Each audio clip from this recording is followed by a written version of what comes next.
So let's get started. Good evening and welcome. My name is David Hoffman. I am a faculty member in the Bioethics Master's Program at Columbia University, and it is my great honor and privilege to bring you a conversation with Jeremy Boll. You're going to learn a lot more about Jeremy as we proceed through our hour together.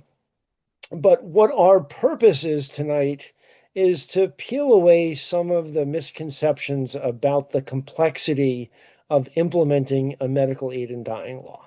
If you're here, you are no doubt well aware of the long journey that New York's medical aid in dying law has traveled over the course of the last 9 years as a piece of legislation and longer as something that has been advocated for.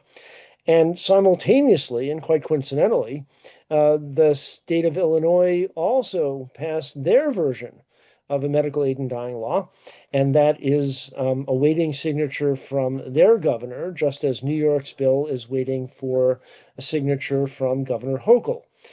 And one of the purposes of tonight's session is for Jeremy and I to talk through the evolving understanding and the residual misunderstanding about the nature and the impact of New York adopting a law that legalizes medical aid in dying so that everyone goes into the implementation period with clear, accurate information, whether you are a supporter of this process becoming accessible to New Yorkers or not.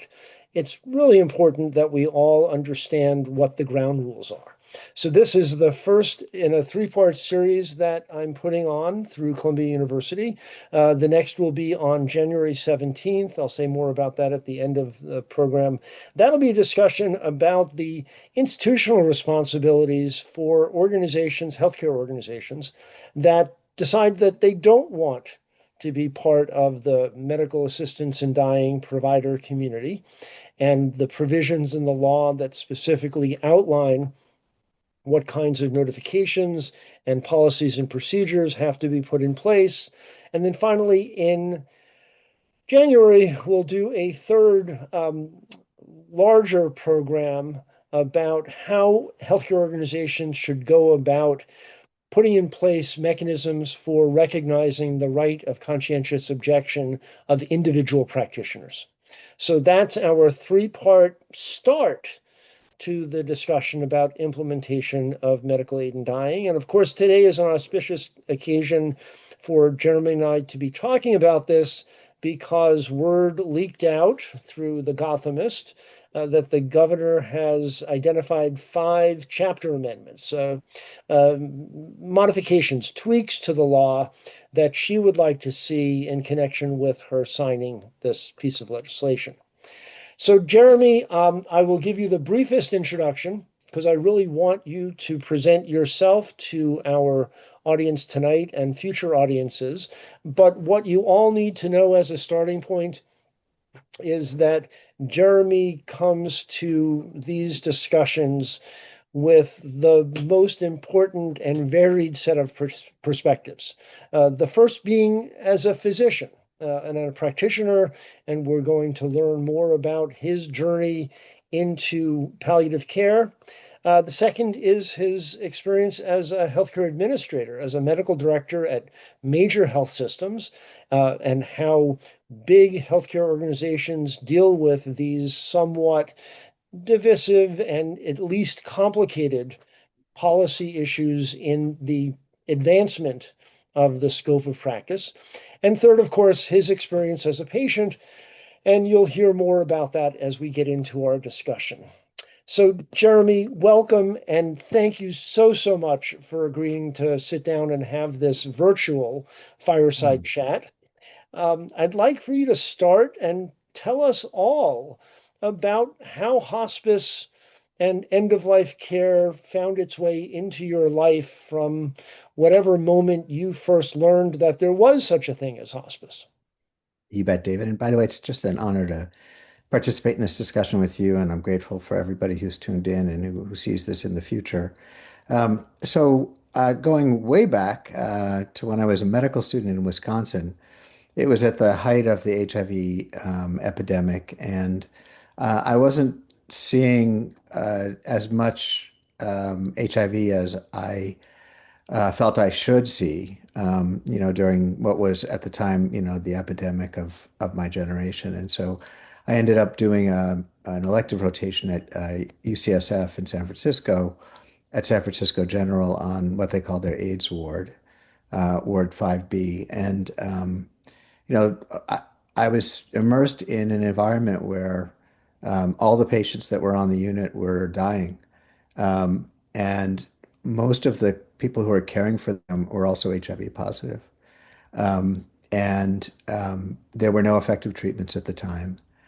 And, it just, um, it was such a profound experience for me to bear witness to all the suffering and the physical suffering and the emotional and existential suffering. And while I was there, I learned a great deal about hospice and palliative care. And I even got my first inkling of medical aid in dying when I was out there as well. I then went on to finish my training at Mount Sinai. And when I was a resident in internal medicine, I was really struck with the gap in care for a lot of people who were very frail and in many cases nearly or completely homebound, but really needed high touch care and weren't getting it. And so I spent a lot of time with a couple of other residents. And long story short, we co-founded a home-based primary care program, um, initially centered in Central Harlem and East Harlem, but eventually covering all of Manhattan. And I spent 10 years running that program and delivering home-based care to people with advanced illness and late-stage illness. And so in that work, in those 10 years, I worked, hand in glove with hospice providers and, my colleagues in geriatrics and palliative care, to do everything that we possibly could to, alleviate as much suffering as possible. But that was really, the deep, deep dive into the world of hospice and palliative care over those 10 years. It's where I gained a massive appreciation for the folks who work in these fields and Mm. all that they are capable of doing. And also, I gained a great deal of insight into the limitations then as now with regard to what hospice and palliative care can offer in some cases. And so what led to your transition from sort of outpatient community-based hospice care into the sort of much more challenging world of healthcare administration? How did that occur? That's a good question. I'm still asking myself that question. So I did, I was doing that work for 10 years, just about 10 years. And what I learned during that work, and that, by the way, that program, it's called the Mount Sinai Visiting Doctors Program. It still exists. We just had our 30th anniversary. And what I learned, one of the big takeaways was that if I really want to impact the system and make things better, I have to understand it. And Mm. the more I can understand, arcane regulatory issues and durable medical equipment issues and payer issues and policies, all this kind of stuff, the better shot I had at trying to help build a better mousetrap. And so, I did that for a long time in the visiting doctors program. And then I found myself looking for other opportunities to grow and continue to have an impact. And those opportunities presented themselves. And typically if it looked like a chance to learn and grow and have an impact and a chance to work with people who I thought, had values that were aligned with mine, I'd go for it. And so another long story short, I ended up as chief medical officer of the Northwell Health System. And then I returned back to Sinai and I was the chief medical officer and then the chief clinical officer of the newly formed Mount Sinai Health System when Mount Sinai acquired the Continuum hospital system. And along the way, I also had operating responsibility for one of Mount Sinai's regions, Mount Sinai downtown, which included a couple of hospitals and lots of ambulatory sites. So, I ended up doing and learning a lot, and getting really a 30,000 foot view of what our systems are good at and what we struggle with. So let's take just those two experiences in your life, your community-based home hospice experience and your healthcare administrator, chief medical officer experience. Tell me where medical assistance in dying and all of the modalities of what I like to refer to as ending life care, Hmm. MAiD, VSAID, voluntarily stopping eating and drinking, the various kinds of palliative sedation. When Hmm. did that enter your awareness and what were your thoughts about it in the beginning and working up to obviously now? You bet. You bet. I'll share a story that I don't tell very often, but I think it's relevant, and then I'll fast forward to where I really got, um, I think, much more attuned to these issues. So when I was at UCSF for that month, they were holding their annual international AIDS conference, and we were invited to attend that. It was a 3 day conference. The last speaker at that conference was my attending on the unit, on the HIV unit. And he talked about end of life. And this was before it was legal anywhere. Mhm. Medical aid in dying was legal anywhere in the States. And he talked about, the what it felt like to be a person who was HIV positive and who had cared for so many people with AIDS, and how little control they felt over their course, and and what it would mean to them to have a modicum of control, a sense of control, that if things reached the point where their suffering was unbearable, that they could do something about it. And in an incredibly brave move, he actually gave a recipe for the physicians to be able to prescribe to their patients something that would allow them to self-ingest it in their lives. That was the very first time I heard about it. And it was, it just knocked me off my Oh, bet. but it was, having been on that unit and seeing the suffering, it was the first time I really thought about it. And it was also, I didn't have a better answer, Hmm. for that kind of suffering. Anyways, fast forward. So I'm doing these home visits now, and we're taking care of people with late stage illness and who are in many cases terminally ill. About a third of our patients would die every year. Most folks who are homebound are very late stage in their illnesses, and this includes the things you would think of. People with advanced dementia, multiple sclerosis, ALS, end stage heart disease, end stage lung disease, and on and on and on, and many types of cancer. And in partnership with hospice and palliative care, and we learned a great deal uh, in terms of delivering palliative care. In many, many cases, I would say in the majority of cases, we were able to keep people at home where they wanted to be, and we Hmm. were able to ameliorate their symptoms, and they were able to live and ultimately die in accordance with their values. And what a blessing, what an honor to be a part of that. And at the same time, we had other patients who, despite our very best efforts, despite the efforts of our colleagues in palliative care and world-class experts in hospice care, we could not alleviate their suffering. And every one of those patients still lives within me. Um, I had a young woman with cervical cancer who, she was on thousands of milligrams of morphine, and, we tried every surgical procedure and every possible combination of medications to get her pain under control, and we couldn't do anything about it. And she begged us, for help, for a way out, and we couldn't give her a way out. It wasn't legal. When the law passed in Oregon, I was still doing this work, and I was of two minds. On the one hand, I recognized that we had these patients who, again, we didn't have answers for. And in the absence of them being able to take control of their, exit, they were going to suffer tremendously. And it wasn't what they wanted, and it wasn't what their families wanted for them. And at the same time, because we didn't have a history in the US of these laws yet, I worried about some of the things that people worry about today, even though we've been doing this now for 30 years in many states, and a lot of these questions have been answered. But I was concerned initially, you know, are folks who live in historically under-resourced communities going to feel like they have to choose this because they don't have good access to palliative care and hospice care? Will people feel coerced into doing this?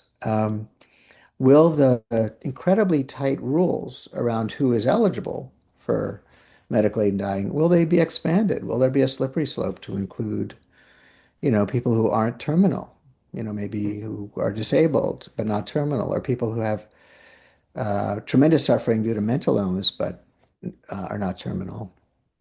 I had no idea.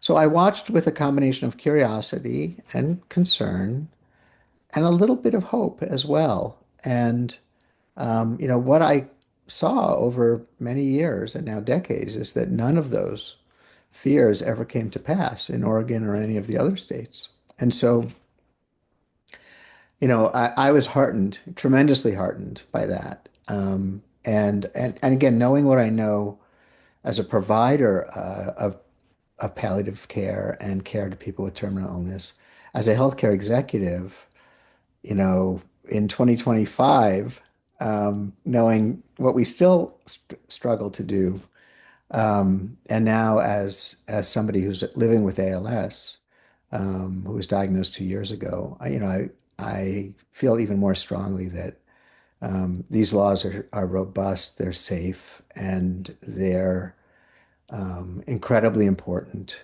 for people who are in the kinds of positions that I'm in right now. And we'll get to that because that's an important part of what you have to educate the rest of us about.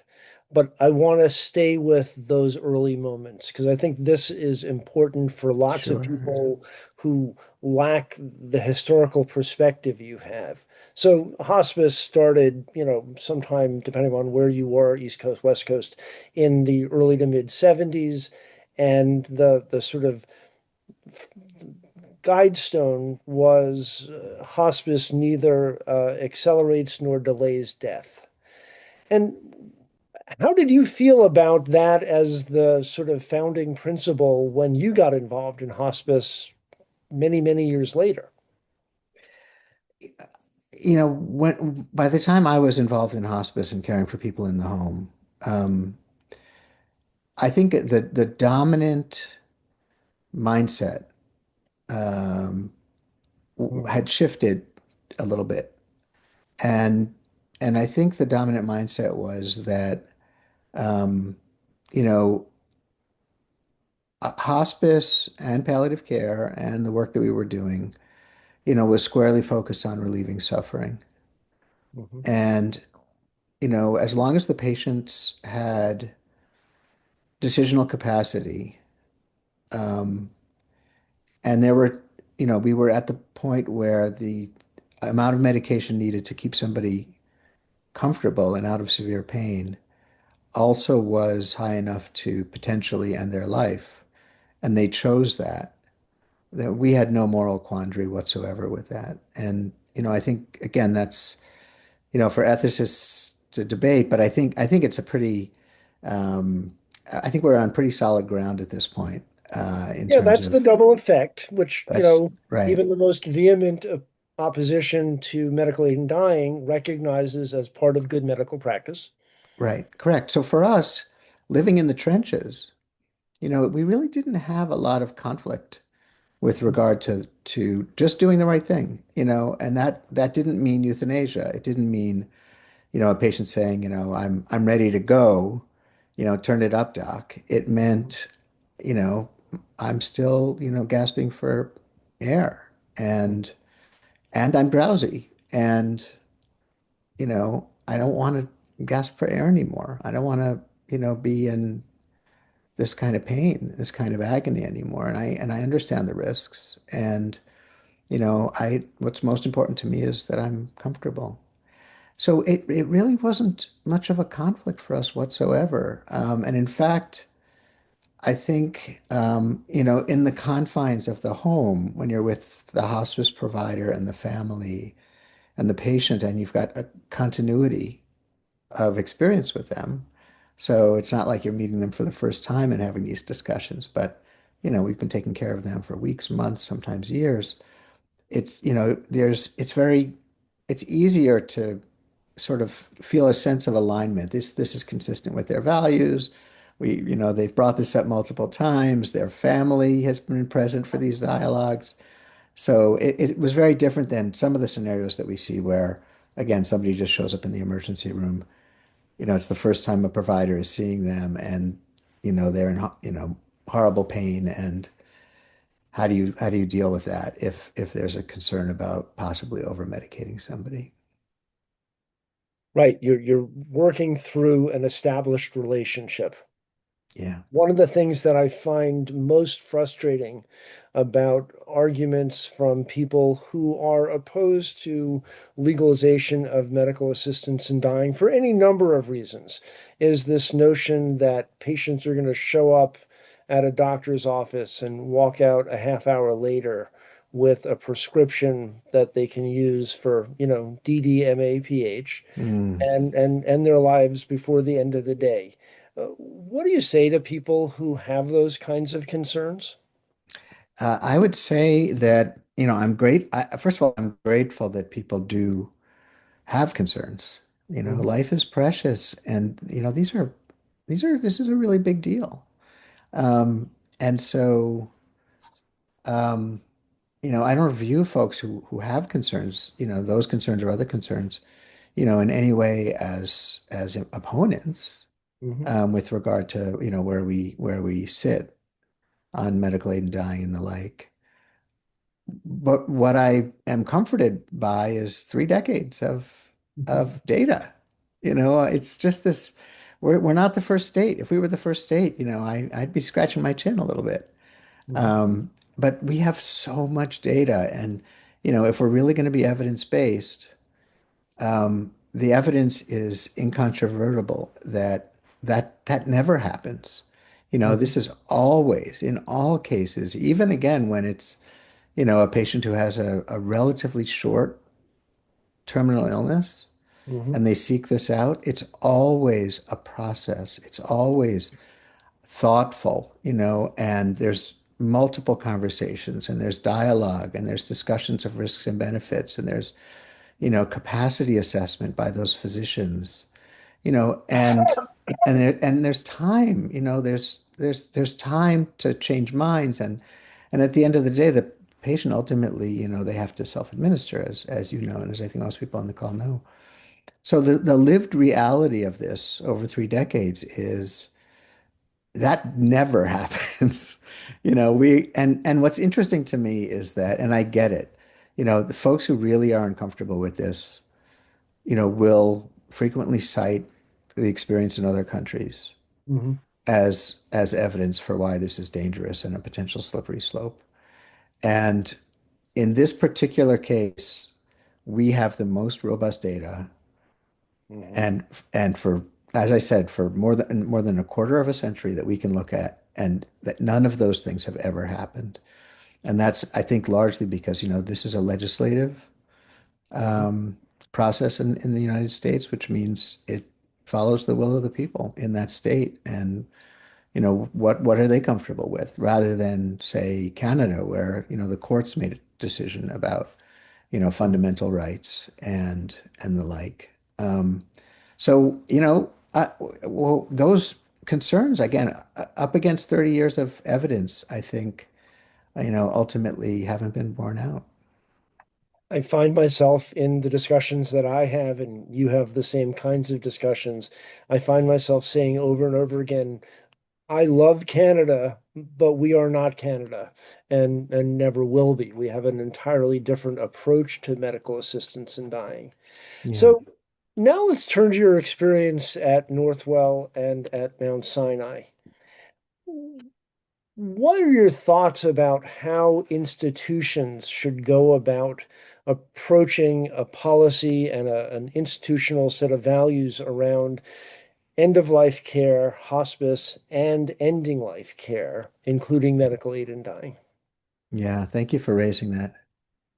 I think there's a couple of first principles that I lean on, um, and not just with regard to this issue, but in general, with regard to asking people to participate in things that they may not feel comfortable with or may have a moral objection to.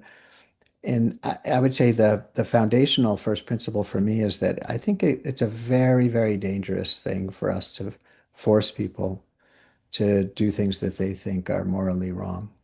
Um, Hmm.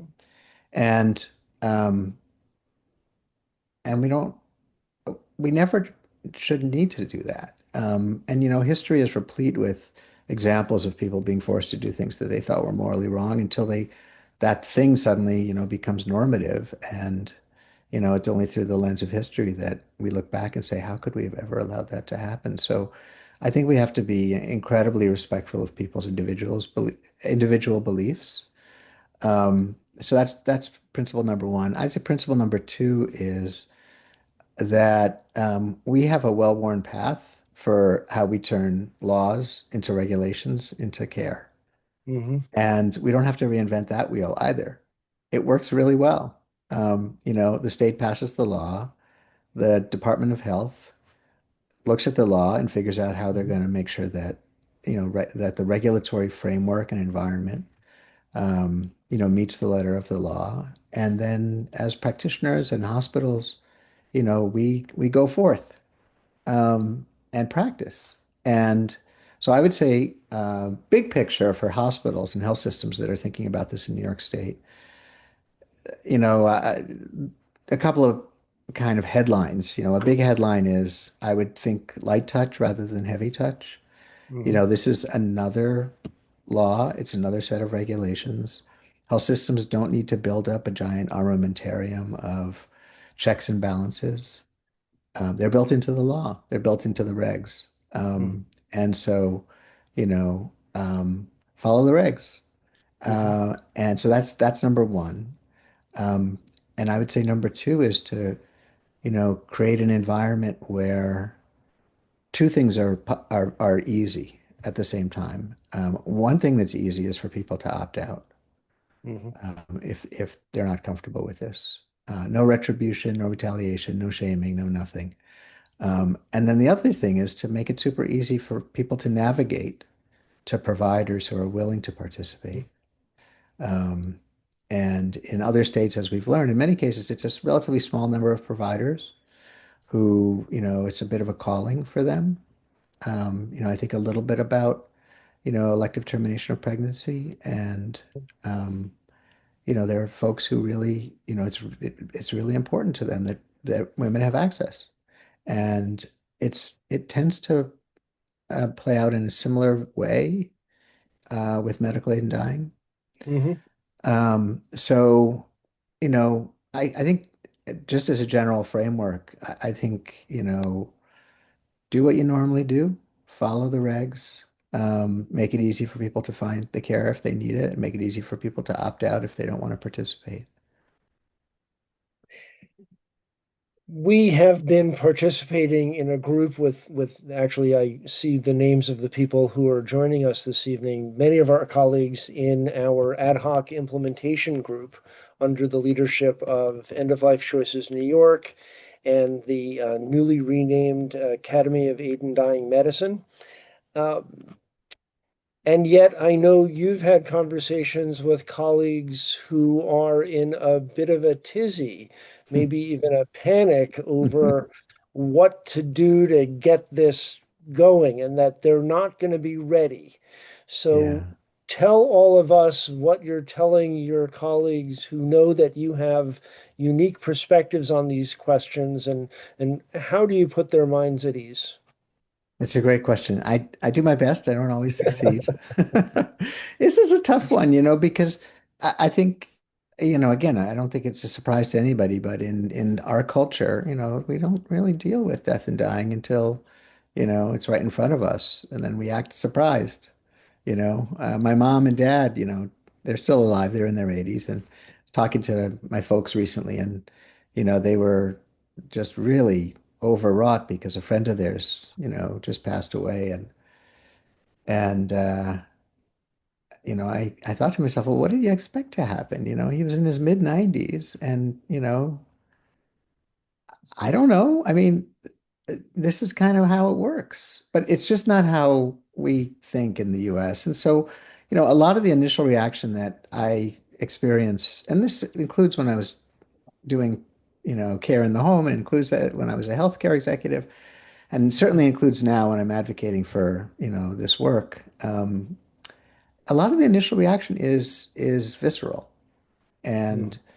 And even with, folks who are in the field, hospice directors and, hospice medical directors and others, and folks in the palliative care community, there's just a lot of, there's a lot of mixed emotions about this.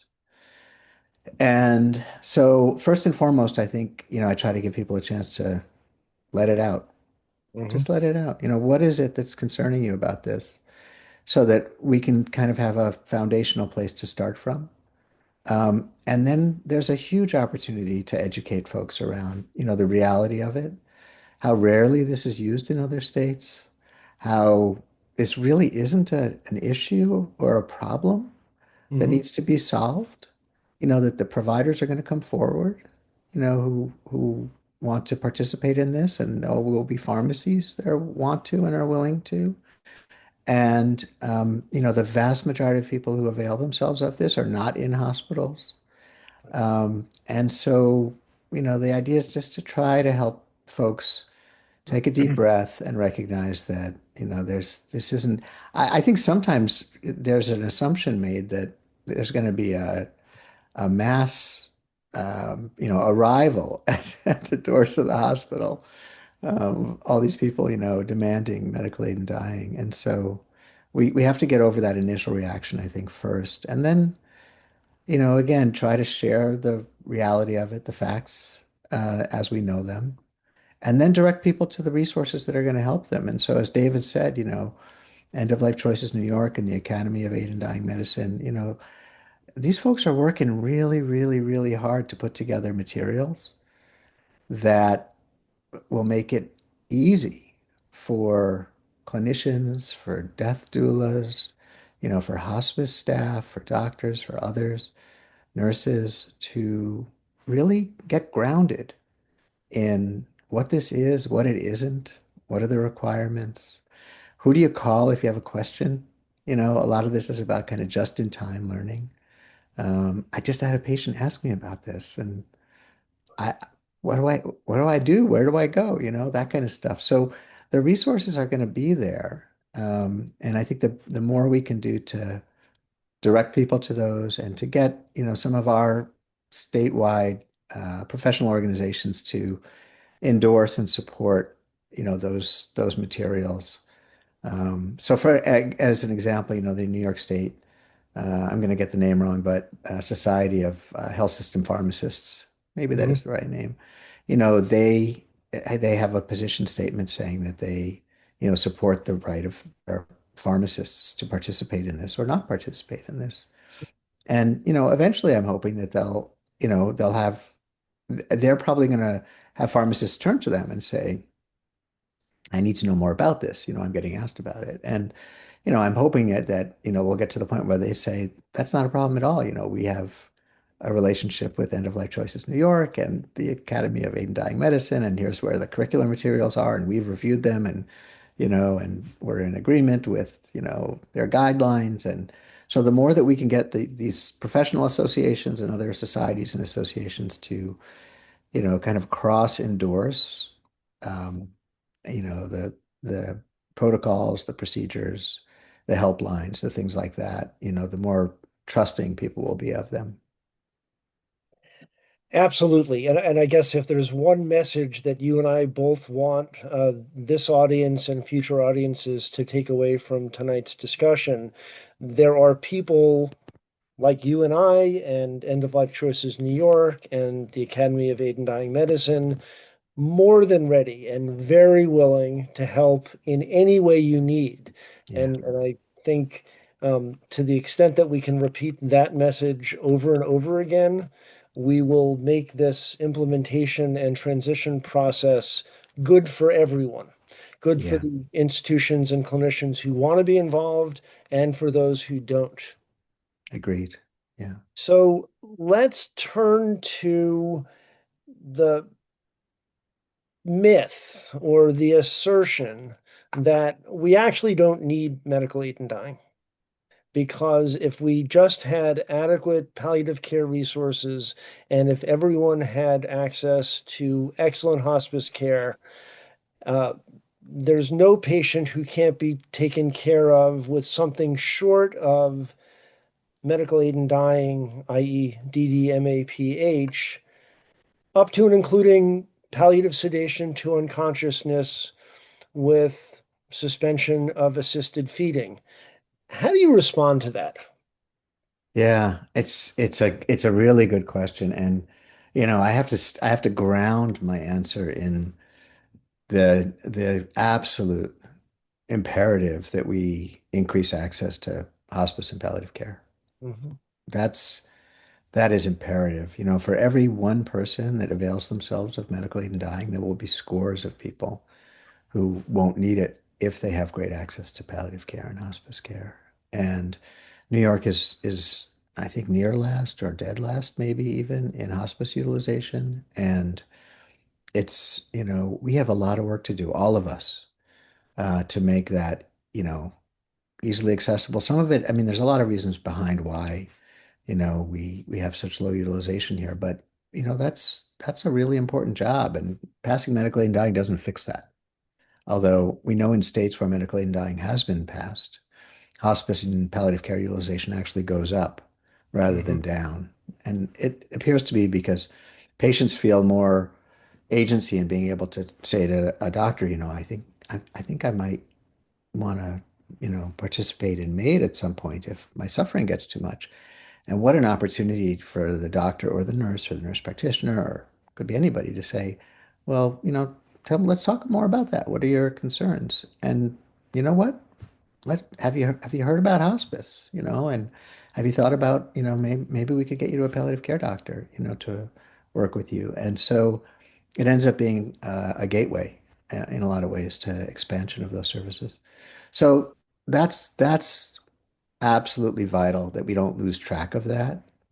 And then I would say, in addition to that, I know, again, as a practitioner caring for, dying patients, as a healthcare executive, knowing what our systems can and can't do, and reading the letters and speaking with the family members of folks who were getting arguably literally the best palliative care and hospice care in the world, as far as I'm concerned. Um, the sad, painful reality is that there are going to be patients for whom, we just don't have answers. And in some cases, it's the physical suffering. And I described, earlier today I was talking with a reporter about somebody named Ayla Eilert, and she was 24 years old and came to New York to pursue a dancing career. And she had an incredibly aggressive metastatic tongue cancer, and despite everything, including all the life-saving mhm, modalities and all the palliative modalities, she was in, 10 out of 10 agony, and had access to the best palliative care, the best hospice care, and nothing was touching her pain. And she was so, um, she was on such high doses of opiates that, it wasn't really feasible for her to, receive a dose of opiates that would sedate her out of her right. pain. And And so, one could argue you could terminally sedate her, you know, uh, but um, that's not what she wanted.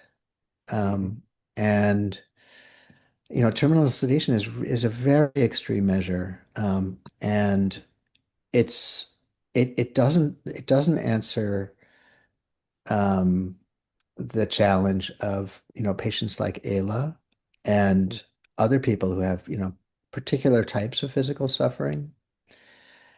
Um, and I would say that the other reason why medical aid, well, there's multiple reasons why it's important, but the other population of folks who, seek medical aid and dying, they've had their disease for a long time. They've tried everything. And nothing's working. They're definitely dying. Nothing's working to keep them alive. They're exhausted physically. They have chronic pain. They they know they're going to die, Mhm. and they know there's nothing that we can do to stop that. They just want the opportunity to skip, whatever it is, the last few weeks, the last few months of it, and they want agency and they want autonomy. They want to be in control and not have the disease be in control. And so I think those, and I see it, in patients and I see it in, our statistics, and now I'm living it. Yeah. Where we're going to turn next, I just want to reinforce what you just said. In the work I do as an ethics consultant for one of the palliative care hospice organizations in New York, our average length of stay in hospice is 3 days. Right.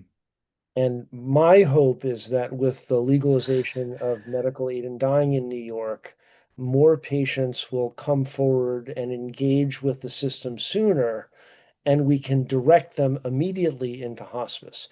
Except in the rarest circumstance, I see hospice as a necessary precondition to even seriously considering medical aid in dying. And I'm hoping that what you forecast will actually bear out, because that will enable us all to agree this was a good idea all the way around. Yeah, I agree, David. And one thing I should mention that, David and I have talked about before, is that, again, looking at the 30 years of evidence from other states, it's people aren't choosing this because they don't have access to hospice care, full stop. Uh, Nearly 90% of folks who avail themselves of medical aid and dying are already on hospice. Mhm. That's the reality of it. These are people that are plugged in. They're getting care. They're getting access to really good palliative care and hospice care. And again, it's not enough for them. Yeah. Yep, for sure. So, Jeremy, there came a time a couple of years ago when you had to leave your position at Mount Sinai. Tell us as much of that story as you're comfortable with. Yeah, you bet. So I was 56 at the time. I was chief clinical officer of the Mount Sinai Health System, doing my thing, perfectly healthy. As I said, my parents are still alive. And I was doing some global health work in Nepal when I noticed that I had some spasms in my leg when I got up in the morning. And I thought, it was like a 24-hour trip over here. I must have aggravated a disc in my back, some diagnostician I am. So I come back, after that trip, and a month later, my symptoms in my leg are, more serious. And now I'm convinced I'm really like unhappy because I feel like I'm gonna have to have spine surgery. I Oh, must have a bad disc, like this is the worst, excuse me, the worst thing I can imagine. I've never had surgery before. I go see my primary care doc. He sends me to a neurologist. The neurologist examines me. She sends me for a bunch of MRIs that night. That's a little concerning. And sees me the next day and shows me the MRI of my brain and my entire spinal cord and says, everything looks good. Everything looks normal. And I said, that's great. So what's still on the list? And she said, I want you to be seen at the ALS Center. And that's when my world fell apart. Within, I would say, 6 to 8 weeks, I was officially diagnosed with ALS. It's a process of elimination diagnosis, so I had to have a million tests. And as each test comes back normal, it's one step closer to being told that you have ALS. So I found out that I had ALS. ALS, uh, just as in Lou Gehrig's time, is universally fatal. Most of us die within 3 to 5 years of diagnosis. But we don't go easy. Mm. We suffer progressive, ultimately total body paralysis, the loss of speech, the loss of swallowing, and ultimately the inability to breathe. And, most of us die ultimately of respiratory failure. Um, and I got the diagnosis, and having cared for many, many people with late stage ALS, having borne witness to how much suffering that they experienced, it was as if the neurologist had said to me, you have been chosen to be tortured to death over the next couple of years, in the way that is most fearful for you. We Mhm. figured out exactly what you're most scared of, and here it comes. Um, and so I went into an incredibly profound depression, and um, I just all I could picture was being locked in and unable to communicate, and even with, again, best care, the best palliation, the best everything, the kind of suffering that was in store for me was way more than I was prepared to accept. And I knew that because I had the benefit of 30 years of thinking about it. I had taken care of tons of folks with terminal illnesses, and I, have incredibly strong feelings about what's right for me. It doesn't mean it's right for someone else, but I know it's right for me. So, anyways, uh, I decided, I wanted to spend the remaining time that I had, you know, trying to get back on the sunny side of the street, and, devoting myself to my family and my friends and the like. So I quit. I stepped down from my role. And over about 6 months of a lot of mental health support, and the love of family and friends, I started to recover. And the one thing, more than anything else, that really was the game changer for me was this awareness, this realization that, this isn't 1990 anymore. There are multiple jurisdictions where I can go and establish residency and avail myself of medical aid in dying. I'm a doctor, I have connections in the palliative care community, I have resources. I can make this happen, even if I'm very debilitated, and in the later stages. Um, and that's when the clouds started to clear. And and that was the profound insight, David, for me, even though I intellectually knew how important these laws were, having cared for so many people and seen so many people with this tremendous lack of a sense of control and the fear of what may be. This was the profound insight as a patient now, not on an intellectual level, on an introspective, insightful level. It was so clear to me that knowing that I could have that available to me if I need it, whether or not I use it, knowing it Mhm. would be available to me was everything.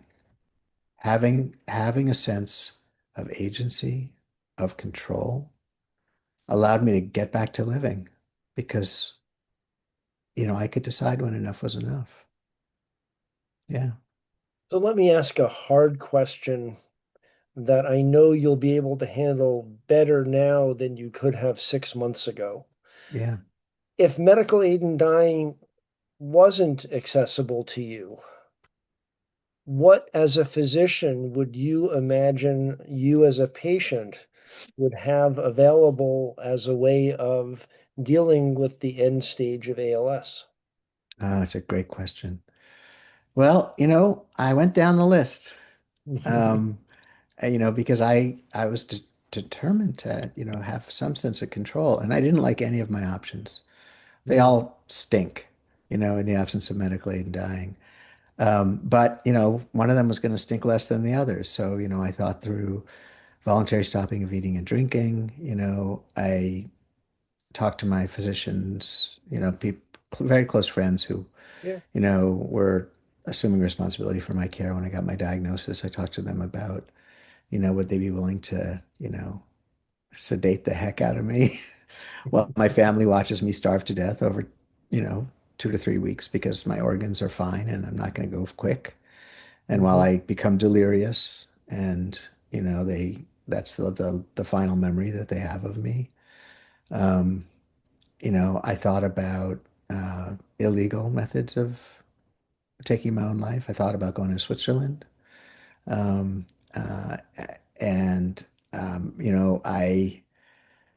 I read, all the books on, how to do this yourself. I'm a doctor, like here I was, I'm just like this regular dude who's reading, the books on, how do you attach the bag with the nitrous oxide or whatever it is. And, I was desperate, Mm. desperate to just have a sense of control. And, I think ultimately what I landed on was that um, I would, of all the bad choices, Hmm. I would choose voluntary stopping of eating and drinking. And again, I really dreaded that for me, and I dreaded it for my family and my loved ones. Yeah. To have to go through that process with me for no good reason. Um, yeah, And the same can be said for palliative sedation to unconsciousness. yeah, Um, it- Maybe it's the same experience for the patient as MAiD. Very, very different experience for the caregivers. Talk about yes, moral distress yes, and yes. the family, right? Yes, absolutely. And I again, it's not hypothetical for me. I've cared for so many folks, and as a healthcare exec, as chief medical officer in Mhm. particular, Yeah. all of the really difficult things that go wrong, land on my desk, and boy, an awful lot goes wrong, when involuntary stopping of eating and drinking and terminal sedation, and there's so much moral distress and harm and trauma that then lives on, and has this ripple effect. And it doesn't just impact the family, it impacts the caregivers, it impacts the whole system. Yeah. When And Ayla Eiler died, um, she suffered so much that the staff at the hospital were mhm. profoundly traumatized. And they almost felt complicit in her Mm. suffering because they weren't allowed to do anything about it, and she was asking for help and couldn't get it. So I don't want that for anybody that I love. I just don't want that. I want to be sitting on my porch up here in Columbia County. Maybe it's a nice spring day. The birds are flying in and out of their boxes. We've got goats and chickens and I was going to livestock say, guardian surrounded dogs by your here. goats, right? Yep. I'm living. This is what I did. Once when the depression cleared, was I decided I'm going to live my dream. So Mhm. we made a little homestead. We got these farm animals. I'd be out on the porch. My family would be with me. They'd see how grateful I am for a life well lived. You know, it's such a different experience to leave them with than Mhm. than any of the alternatives. Yeah. Thank you. You said that so eloquently. That will stay with me forever. Mm, So, we'd be foolhardy if we didn't acknowledge the moment that we are in today, because somehow it leaked out that the governor had proposed some chapter amendments, is the technical term, but really they're mm, tweaks to the bill that she would then sign. And I'd like to just get your reaction, just a sentence or two, because they are, I think, very well intentioned modifications that, to me, as an ethicist, don't make a lot of sense. I'd mm. like to hear what you think. So, the first on the list is the requirement that the consent conversation be videotaped so that there'd be documentary evidence that the person actually did agree to this. What's your Yeah. reaction? So my reaction to that is, on the surface, I can understand why, the governor's office and others would say that's sort of a no-brainer, like, if one of the concerns is that people are being coerced or, somebody else is signing the form for them, whatever it is, or the doctors are suddenly, nefarious and making up stories about patients making these requests. Um, why don't we just have them, record it? So I get it. I get why it looks like, a helpful amendment.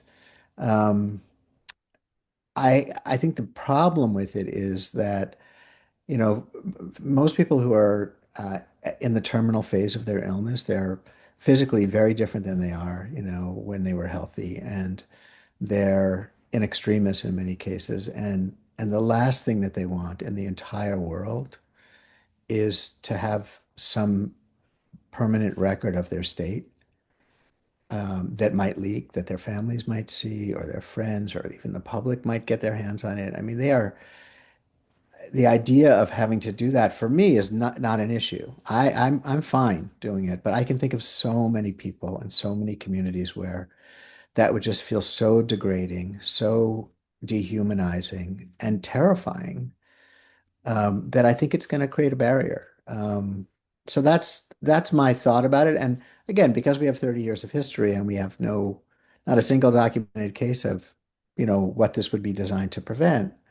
Mhm. And the reason we know that is because the New York Bar Association spent years studying this, Mhm. looking for whether there was any evidence of abuse, and they couldn't find any, and ultimately came out in favor of this law. So it doesn't add anything, and I think it potentially takes away some access. And I think everyone ought to reflect on the fact that we have two completely disinterested witnesses to the patient's consent, which is about as powerful an item of evidence as I can imagine as a lawyer. Agreed. So Agreed. something to think about. The Yeah. next two are sort of tandem. They elongate the process. One is the requirement of a third clinician, either a psychiatrist or maybe the governor would accept a psychologist or a psychiatric social worker or nurse practitioner as a third examination to rule out any mental health issues. And then a absolute quantitative 7-day delay of some sort, either from the moment of the first request until the prescription is written, or from the moment that the prescription is approved until it's actually dispensed. What's your thought about that? The So psych with regard, eval yeah, and the 7 days. with regard to the psychiatric eval, I think it's important for everybody to know that, non-psychiatrist physicians, as a matter of course in our daily work, are often confronted with patients asking for something that will alter the course of their life. That could be a decision by somebody who has end-stage kidney disease to stop dialysis. Mhm. It could be a patient who has cancer to stop chemotherapy. It could be somebody who's on a ventilator and is vent dependent to stop that ventilator. And I could go on and on. There's so many examples of that, and we're trained to assess a person's decisional capacity, their ability to understand the choice and understand the risks and the benefits of the various choices, and make a decision that's consistent with their values. And we do that all the time. And if we required a psychiatric evaluation for every time that we did that, we'd run out of psychiatrists in about a week, and people wouldn't get the care that they need in a timely manner. And so I think that third requirement, again, I don't think it adds anything. In the bill already, if either of the two physicians that are participating in this process has an inkling of concern that the patient doesn't have decisional capacity, Mhm. they're required by law to get a mental health evaluation by a practitioner. So they know that if they're not sure, they have to do that. It's already in there. To add it as a requirement for all patients, again, I think is going to create a barrier to access. Not for me. I will easily get myself to a psychiatrist, even if Right. I'm, nearly paralyzed. I've got access, I've got money, I've got health literacy, I've got contacts, but think about rural areas, think about impoverished areas, think about areas with a large number of immigrants, think about people who are, maybe their medical insurance is Medicaid and they're getting most of their care through Article 28 Right. clinics and being seen by residents and fellows. What are the odds that they're going to be able to get themselves, navigate themselves through, that third step? I think it's going to increase inequity. But I understand the desire behind it, and I can't argue with the desire to try to protect folks. I just think Mhm. this is again it won't add anything. I think it's going to create barriers. Yeah. We have a couple of questions before I get to the last of the chapter amendment suggestions, which is the 1 year deferment of implementation.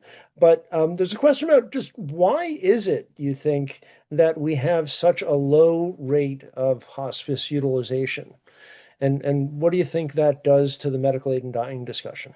Yeah, it's complicated. I've talked to hospice directors, I've talked to folks who, work in the palliative care space about this. I've talked to my ALS physicians about it, all sorts of folks.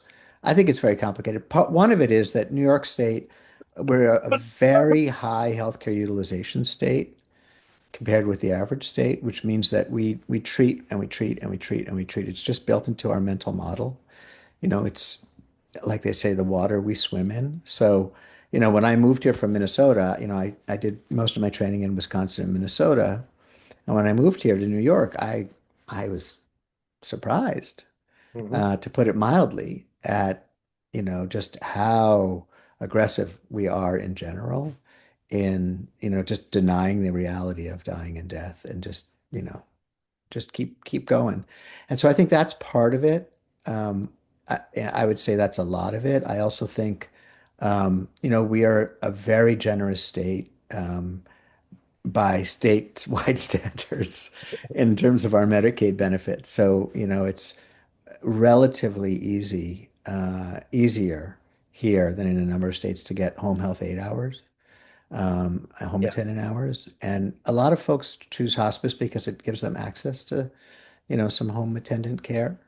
And many folks in the state already have it. And so I think that may be a barrier. They don't realize that there's so much more that they get with hospice, that, they don't necessarily avail themselves of it.